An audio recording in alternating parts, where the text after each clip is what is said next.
ஸ்ரீ கௌமாரிகா காண்டம் 27ஆம் அத்தியாயம். அன்னை பார்வதியின் சீற்றம், கணேசரின் தோற்றம். நாரத மாமுனிவர் கூறினார். பின்னர் ஈசானனால் நேரடியாக கட்டப்பட்டதும் ஈடு இணையற்ற தெய்வீக தன்மை கொண்டதுமான அந்த இருப்பிடத்திற்கு இறைவனும் தேவியும் சென்றனர்.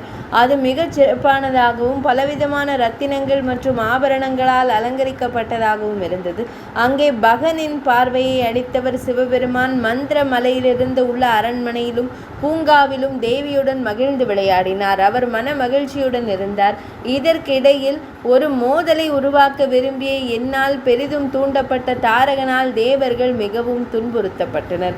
அவர்கள் சிவபெருமானிடம் பவனாரிடம் வந்து பல துதி பாடல்களால் அவரை புகழ்ந்தனர்.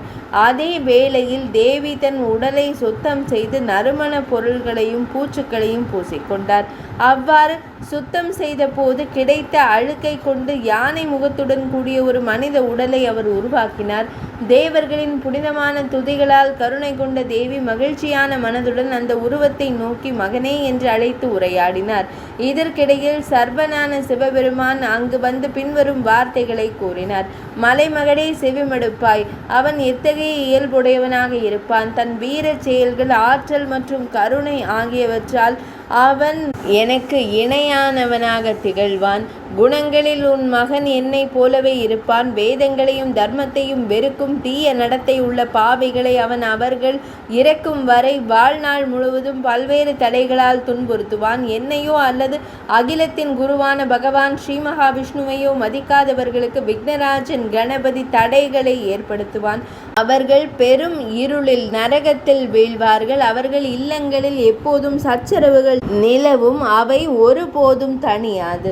உன் மகனால் ஏற்படும் தடைகளால் அவர்களுடன் தொடர்புடைய அனைத்தும் வேரோடு அழிந்து போகும்.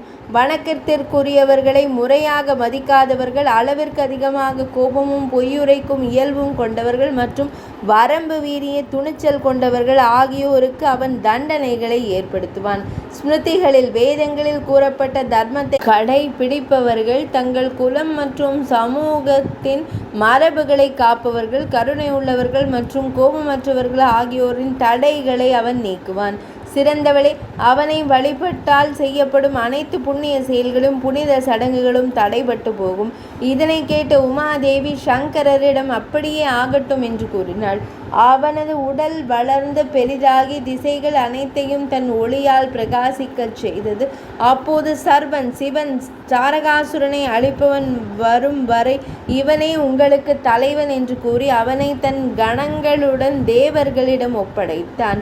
அன்று முதல் தன்னை வணங்குவோரின் துயரை போக்குபவனும் தடைகளை நீக்குபவனுமான விக்னபதி தேவர்களால் போற்றப்பட்டான். அவன் தேவர்களின் செயல்களை தடைகளற்றதாக மாற்றினான். அதே சமயம் அசுரர்களின் தைத்தியர்களின் செயல்களில் தடைகளை உருவாக்கினான். பின்னர் தேவி பார்வதி ஒரு அசோக மரக்கன்றை தன் மகளாக ஏற்றுக்கொண்டு தன்னை கொண்டு வந்த நீரினால் அதை வளர்த்து பராமரித்தாள். அவள் சப்த ரிஷிகளை 7 முனிவர்களை அழைத்து அந்த மரத்திற்கான மங்களகரமான மற்றும் பிரதிஷ்டை தொடர்பான சடங்குகளை செய்ய செய்தாள். பின்னர் முனிவர்கள் அந்த மெல்லிய உடலமைப்பை கொண்ட தேவியிடம் இவ்வாறு கூறினர். தேவியே, தாங்களே சுட்டிக்காட்டிய அந்த வழிமுறைக்கு ஒரு விதியை வகுப்பது உங்களுக்கு தகுந்ததாகும். மரங்களை மகள்களாக கருதி வளர்ப்பதில் என்ன பயன்? தேவி கூறினாள். நீர் வசதியற்ற ஒரு கிராமத்தில் கற்றறிந்த ஒருவர் கிணறு ஒன்றை வெட்டினால் அந்த கிணற்றில் நீர் இருக்கும் வரை அவர் சொர்க்கத்தில் மகிழ்ச்சியுடன் இருப்பார். ஒரு பெரிய குளம், தடாகம் என்பது 10 கிணறுகளுக்கு சமம். ஒரு ஏரி என்பது 10 குளங்களுக்கு சமம். ஒரு பெண் குழந்தை என்பது 10 ஏரிகளுக்கு சமம். ஒரு யாகம் என்பது 10 பெண் குழந்தைகளுக்கு சமம். ஒரு மகன் என்பது 10 யாகங்களுக்கு சமம். ஒரு மரம் என்பது 10 மகன்களுக்கு சமம். இதுவே எனது விதி. இது மாறாதது மற்றும் உலகங்களை புனிதப்படுத்துவது.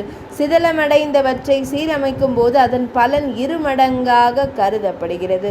இவ்வாறு கணேசனின் தோற்றம் விவரிக்கப்பட்டது. அதன் பின்னர் ஒரு முறை சிவபெருமான் மந்திரமலையில் தேவி உமையுடன் விளையாடி கொண்டிருந்தார்.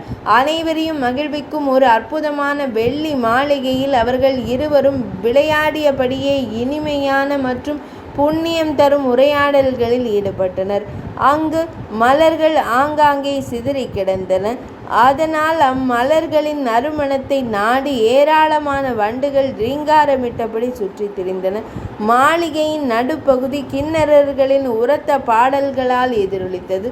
பொழுதுபோக்கிற்காக வளர்க்கப்பட்ட மயில்கள் மற்றும் அன்ன பறவைகளின் இனிமையான ஒலிகளும் அங்கு கேட்டன. ஜன்னல்கள் பலவிதமான பல்வேறு வகையான முத்துக்கள், இரத்தினங்கள் மற்றும் ஆபரணங்கள். அவர்கள் அவ்வாறு ஈடுபட்டிருந்த போது ஒரு பெரும் ஒலி கேட்டது. அது வானம் முழுவதையும் நிறைத்தது. அந்த ஒலியை கேட்டதும் தேவிக்கு ஆர்வம் ஏற்பட்டது. பேரழகு வாய்ந்த அந்த தேவி மிகுந்த ஆச்சரியத்துடன் சங்கரனாரிடம் இது என்ன என்று வினவினாள். கிரீசர் தேவியிடம் கூறினார், இவர்களை நீ ஏற்கனவே கண்டிருக்கிறாய். இவர்களே எனது கணங்களாவர். பேரழகியே, இவர்கள் இந்த மலையில் விளையாடி மகிழ்கிறார்கள். இவர்களே உன்மீது மிகுந்த அன்பு கொண்டவர்கள். இவர்கள் பூமியில் வாழ்ந்தபோது சிறந்த மனிதர்களாக திகழ்ந்தனர். தபம், பிரம்மச்சரிய விரதம் மற்றும் புனித தலங்களுக்கு சென்று பல்வேறு உடல் ரீதியான சிரமங்களை ஏற்றுக்கொள்வது போன்றவற்றின் மூலம் என்னை மகிழ்வித்தார்கள். அழகிய முகத்தை உடையவளே, இவர்கள் என் உலகத்தில் என்னை வந்தடைந்துள்ளனர். அசையும் மற்றும் அசையாத உயிரினங்களை கொண்ட இந்த அண்டத்தை உருவாக்கவும் அழிக்கவும் வல்லமை படைத்தவர்கள் இவர்கள். இவர்கள் இல்லாமல் எனக்கு மகிழ்ச்சியே இல்லை. இன்றி நான் ஆனந்தம் அடைவதில்லை. நானே அவர்கள், அவர்களே நான். பார்வதியே, இவர்களை காண்பாய். இவ்வாறு கூறப்பட்டதும் தேவி ஆச்சரியமடைந்தாள். தாமரை இதழ் போன்ற விழிகளை கொண்ட அந்த தேவி மகாதேவனால் இவ்வாறு கூறப்பட்டதும் ஜன்னல் வழியாக அவர்களை கண்டாள். அவர்களில் சிலர் மெலிந்தும் சிலர் குட்டையாகவும் சிலர் உயரமாகவும் இருந்தனர். சிலர் பெரிய தொப்பையுடன் மிகவும் பருமனாக இருந்தனர். அவர்களுக்கு புலி, யானை, செம்மறியாடு மற்றும் வெள்ளாடு ஆகியவற்றின் முகங்கள் இருந்தன. பல்வேறு வகையான உயிரினங்களின் முகங்களை அவர்கள் கொண்டிருந்தனர். சிலர் புலித்தோலை அணிந்திருந்தனர். வேறு சிலர் நிர்வாணமாக இருந்தனர். இன்னும் சிலரின் வாயிலிருந்து தீப்பிழம்புகள் வெளிப்பட்டன. சிலருக்கு பசுவின் செவிகளும் சிலருக்கு யானையின் செவிகளும் இருந்தன. அவர்களுக்கு பல பாதங்களும் முகங்களும் விழிகளும் இருந்தன. சிலர் விசித்திரமான வாகனங்களை கொண்டிருந்தனர். அவர்கள் பல்வேறு வகையான ஆயுதங்களை ஏந்தியிருந்தனர். சிலர் விசித்திரமான வாகனங்களை கொண்டிருந்தனர். அவர்கள் பல்வேறு வகையான ஆயுதங்களை ஏந்தியிருந்தனர். சிலர் குரலிசை மற்றும் வாத்திய இசை ஆகியவற்றின் நுட்பங்களை அறிந்திருந்தனர். அனைத்து உயிரினங்களின் இனிய பாடல்களையும் அவர்கள் விரும்பினர். அவர்களை கண்ட அன்னை பார்வதி, இவர்கள் எத்தனை பேர், இவர்களின் பெயர்கள் என்ன என்று வினவினாள். ஸ்ரீ சங்கரனார் கூறினார், மென்மையானவளே, இவர்கள் எண்ணற்றவர்கள். இவர்களுக்கு எண்ணற்ற பெயர்களும் உள்ளன. பெரும் வலிமை கொண்ட இந்த அச்சமூட்டும் உயிரினங்களால் அண்டம் முழுவதும் நிறைந்துள்ளது. இவர்கள் சித்த திருத்தலங்கள், சித்த கஷேத்திரங்கள், சித்தர்களின் புனித தலங்கள், தெருக்கள், பாழடைந்த பூங்காக்கள், இல்லங்கள், தானவர்களின் உடல்கள், குழந்தைகள் மற்றும் பைத்தியம் பிடித்தவர்கள் போன்றவற்றில் நுழைகிறார்கள். இவர்கள் பலவிதமான உணவுகள் மற்றும் விளையாட்டுகளுடன் மகிழ்கிறார்கள். இவர்களில் சிலர் வெப்பத்தை உட்கொள்பவர்கள், சிலர் நுரையை உட்கொள்பவர்கள், சிலர் புகையை உட்கொள்பவர்கள் மற்றும் சிலர் தேனை உட்கொள்பவர்கள் ஆவர். சிலரின் உணவு சீம் அல்லது கசிவு பொருட்கள் ஆகும். வேறு சிலர் எதையும் உட்கொள்வார்கள். இன்னும் சிலர் எவ்வகை உணவையும் உட்கொள்வதில்லை. இவர்கள் பாட்டு, நடனம் மற்றும் பிற எளிய செயல்களில் ஈடுபடுகிறார்கள். பலவிதமான இசைக்கருவிகளின் ஒலியை இவர்கள் விரும்புகிறார்கள். இவர்களின் எண்ணிக்கை அளவற்றது. இவர்களின் குணங்களை விவரிக்க இயலாது. தேவியான ஸ்ரீதேவி கூறினார், தன் முகத்தில் சிவப்பு ஆர்சனிக்க பொடியை பூசிக்கொண்டு சூரியனை போன்ற பிரகாசமான வடிவத்தை கொண்டு தோற்றத்தில் உங்களைப் போலவே இருக்கும் இவன் யார்? இறைவா, கணங்கள் உங்களின் சிறந்த குணங்களை பாடுவதை செவிமடுத்து இவன் மீண்டும் மீண்டும் நடனம் ஆடுகிறான் மற்றும் வேடிக்கையான சைகைகளை செய்கிறார். மிகவும் உற்சாகத்துடன் இவர் சதா சிவ சிவ என்று திரும்ப திரும்ப கூறுகிறான். மகேஸ்வரா, உங்கள் மீது இவ்வளவு பக்தி கொண்ட இவன் உண்மையில் பாக்கியசாலி. இவனை குறித்து நான் அறிய விரும்புகிறேன். உங்களின் இந்த கணத்தின் பெயர் என்ன? ஸ்ரீ சங்கரனார் பதிலளித்தார், மென்மையானவளே, மலைமகளை பெற்றவளே, இவன் வீரகன் எனக்கு எப்போதும் மிகவும் பிடித்தமானவன். இவன் பல மர்மமான அம்சங்களையும் நற்குணங்களையும் கொண்டவன். அம்பிகையே இவன் எனது வாயிற்காவலனாக கருதப்படுகிறான். தேவி கூறினாள், புறங்களை அளித்தவரை இவனை போன்ற ஒரு மகனை பெற எனக்கு மிகுந்த விருப்பமும் ஏக்கமும் உள்ளது. மகிழ்ச்சியை அளிக்கும் இவனை போன்ற ஒரு மகனை நான் எப்போது பெறுவேன்? சர்வ சிவனார் கூறினார், அவனை போன்ற மற்றொருவர் கிடைக்கும் வரை இவனே உனக்கு மகனாக இருக்கட்டும். இவ்வாறு கூறப்பட்டதும் அவர் விஜயாவை நோக்கி, வீரகனை விரைவாக அழைத்து வா என்று கூறினார். விஜயா வீரகனிடம் சென்று பின்வருமாறு கூறினாள். வாராய் வீரகா, அந்த சிறந்த தேவி உன்மீது மகிழ்ச்சி கொண்டுள்ளாள். பவனுடைய சிவபெருமானின் அனுமதியுடன் அந்த தேவி உன்னை அழைக்கிறாள். இவ்வாறு கூறப்பட்டதும் அவள் சிறந்த பரபரப்பிற்கு உள்ளானாள். தன் முகத்தை கரத்தினால் துடைத்து கொண்டாள். விஜயா பின்தொடர மெல்ல மெல்ல தேவியின் அருகில் சென்றாள். அவனை கண்டதும் மலைமகளான பார்வதி தேவி இனிய குரலில், வருக வருக அன்பு மகனே, பவனால் நீ எனக்கு மகனாக அளிக்கப்பட்டிருக்கிறாய் என்று கூறினாள். அவ்வாறு கூறப்பட்டதும் அவன் தண்டம் தடி போல தரையில் பணிந்து தேவியை வணங்கினான். பின்னர் முன் போலவே எழுந்து நின்றான். அன்னை அவனை அணைத்து கொண்டு தன் மடியில் அமர்த்தி கொண்டாள். அவள் அவன் கன்னத்தில் முத்தமிட்டு அவனது உறுப்புகளை தடவி கொடுத்தாள். அவனுக்கு பலவிதமான அணிகலன்களை அணிவித்தாள். அவனை தன் மகனாக கருதி நீண்ட நேரம் கொஞ்சி மகிழ்ந்த பின்னர் உமாதேவி, சரி, நீ சென்று கணங்களுடன் விளையாடுவாயாக என்று கூறினாள். அதன் பின்னர் பார்வதி தேவியின் அந்த மைந்தன் சங்கரனிடம் கொண்ட பக்தியை தன் மனதிற்குள் திரும்ப திரும்ப போற்றியவாறே கணங்களுடன் விளையாடினான். நான் அனைத்து உயிரினங்களையும் வணங்கி அவர்களுக்கு செய்வது மிகவும் கடினமான ஒரு செயலை செய்யுமாறு வேண்டுகிறேன். ஈசானனை பக்தியுடன் வழிபடுங்கள். அந்த பக்தியின் பயன் இதுவே ஆகும். வீரகன் விளையாடச் சென்ற போது தேவி பார்வதி சடாமுடியை அணிந்திருந்த இறைவனுடைய பலவிதமான கதைகளை உரையாடி கொண்டு மகிழ்ந்திருந்தாள். அப்போது மகேஸ்வரனார் மலைமகளின் கழுத்தை சுற்றி தன் கரங்களை வைத்தார். அவளை ஒரு சிறப்பான தவத்தை செய்ய தூண்டும் வகை தேவியிடம் பின்வரும் நகைச்சுவையான சொற்களை கூறலானார்.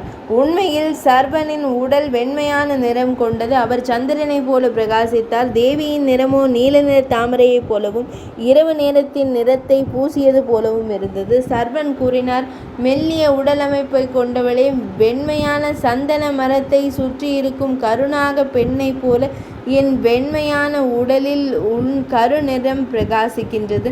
நில ஒளியும் இருண்ட இரவும் கலந்தது போல நீ இருக்கிறாய். தேய்பிறை இறைவை போல நீ என் பார்வையில் ஒரு குறைபாட்டை ஏற்படுத்துகிறாய். இவ்வாறு கூறப்பட்டதும் மலைமகள் சர்வனின் பிடியிலிருந்து தன் கழுத்தை விடுவித்து கொண்டாள். கோபத்தால் விழிகள் சிவக்க புருவங்களை நெரித்ததால் முகம் விகாரமடைய அவள் கூறினாள், பிறைச்சந்திரனை சூடியவரே, மக்கள் மற்றவர்களால் துன்புறுத்தப்படுவது அவரவர் செய்த வினைகளின் பயனே ஆகும். உதவி கோரி வருபவர் ஏமாற்றத்தையே சந்திக்க வேண்டுமா? பலவிதமான கடுமையான தவங்கள் மற்றும் சிறந்த செயல்கள் மூலம் நான் உன்னை அடைந்தேன். துரதிருஷ்டவசமாக ஒவ்வொரு அடியிலும் எனது அந்த புனிதமான விரதம் அவமதிக்கப்படுகிறது. சர்வனே, நான் வக்கிரமானவனோ முரண்பாடானவனோ அல்லது விகாரமானவனோ அல்ல. தோஷாக்கரன் சந்திரன், அதாவது குறைபாடுகளின் இருப்பிடம் மற்றும் உனது சொந்த குறைபாடுகள் காரணமாகவே நீ பொறுமையின்மையை அல்லது சகிப்புத்தன்மையின்மையை வெளிப்படுத்துகிறாய். நான் பிறரின் விழிகளை பறிப்பதில்லை. நீ மட்டும் பார்வையை அளிப்பவன். பகன் சூரியன் உனது இந்த இயல்பை அறிவான். அதே போல 3 உலகங்களும் அறிவார்கள். உனது சொந்த குறைபாடுகளை கொண்டு என்னை இகழ்ந்து எனக்கு தலை வலியை உண்டாக்குகிறாய். ஏனெனில் நீ என்னை கிருஷ்ணா, கருப்பு நிறம் கொண்டவள் என்று அழைத்தாய். ஆனால் நீயோ மகாகாலன், மிகவும் கருமையானவன் அல்லது பெருமழிவை ஏற்படுத்துபவன் என்று அழைக்கப்படுகிறாய். தவத்தின் மூலம் என் உயிரை துறக்க நான் மலைக்கு சென்றேன். ஒரு துஷ்டனால் அவமதிக்கப்பட்ட எனக்கு தொடர்ந்து உயிர் வாழ்வதில் எந்த பயனும் இல்லை. கோபத்தினால் மிக கடுமையாக அமைந்த அவளது சொற்களை கேட்டதும் புரிந்து கொள்ள முடியாத நடத்தை உடையவரான பவனாரான சிவபெருமான் மிகுந்த உணர்ச்சியுடன் கூறினார், மலைமகளை போன்றவளே, நீ உண்மையை அறியவில்லை. நான் உன்னை இகழவோ அல்லது நிந்திக்கவோ இல்லை. உன்னை சமாதானப்படுத்தும் சொற்களை கூற வேண்டும் என்ற நோக்கத்துடனேயே நான் இந்த வேடிக்கையான பேச்சு விளையாட்டில் ஈடுபட்டேன். என் மையல் நாயகியான மலைமகளுக்கு இது குறித்த தெளிவான புரிதல் இருக்கும் என்று நான் எண்ணியது என் தவறு. பொதுவாக மிகுந்த செல்வச் செழிப்புடையவர்களின் சிந்தனை போக்கு விசித்திரமானதாக, அதாவது சாதாரணமானதிலிருந்து மாறுபட்டதாக இருக்கும். கருணையான அங்கங்களை கொண்டவளே, எங்களை போன்றவர்களின் சொற்கள் வேறு விதமான பொருளை கொண்டிருக்கலாம். அச்சம் கொண்டவளே, நீ கோபமடைந்தால் இனி நான் உன்னிடம் இது போன்று உரையாட மாட்டேன். நான் உன்னை மகிழ்விக்கும் சொற்களை குறித்து பேசும் ஒரு புகழ்ச்சியாளனாக இருப்பேன். தூய புன்னகை கொண்டவளே, உன் கோபத்தை கைவிடுவாய். உன் முன் என் தலையை வணங்குகிறேன், கரங்களை கூப்பி உன்னை வேண்டுகிறேன். இழிவான சொற்களால் நிந்திக்கப்பட்டாலும் நான் சற்றும் கலங்குவதில்லை. நான் மிகுந்த பணிவுடன் இருப்பதே சிறந்தது. ஆயினும் தேவியே, அதனால் உனக்கு நற்குணங்கள் வந்துவிடுவதில்லை. இறைவனால் பலவிதமான புகழ்ச்சி மற்றும் நல்வார்த்தைகள் மூலம் அறிவுறுத்தப்பட்டும் வற்புறுத்தப்பட்டும் கற்புக்கரசியான அவள் தனது தீவிரமான கோபத்தை கைவிடவில்லை. ஏனெனில் அவளது மனதின் மென்மையான புள்ளி உணர்ச்சிமிக்க இடம் காயப்பட்டிருந்தது. சங்கரனாரின் கரங்களால் பற்றப்பட்டிருந்த தன் பாதங்களை அவள் உதறி கொண்டாள். நெற்றியில் விழுந்திருந்த கூந்தலை பின்னுக்கு தள்ளியவாறு மலைமகள் அங்கிருந்து அவசரமாக செல்ல விரும்பினாள். அவள் கோபத்துடன் வெளியேறும் போது புறங்களை அளித்தவனான சிவனார் கூறினார், உடலமைப்பில் மகள் தன் தந்தையை போலவே இருக்கிறாள் என்பது உண்மைதான். உன் மனம் மேகக்கூட்டங்களால் சூழப்பட்டு மறைக்கப்பட்ட இமயமலையின் சிகரத்தை போன்றது. உன் மனதை ஆழமாக அறிந்து கொள்வது மிகவும் கடினம்.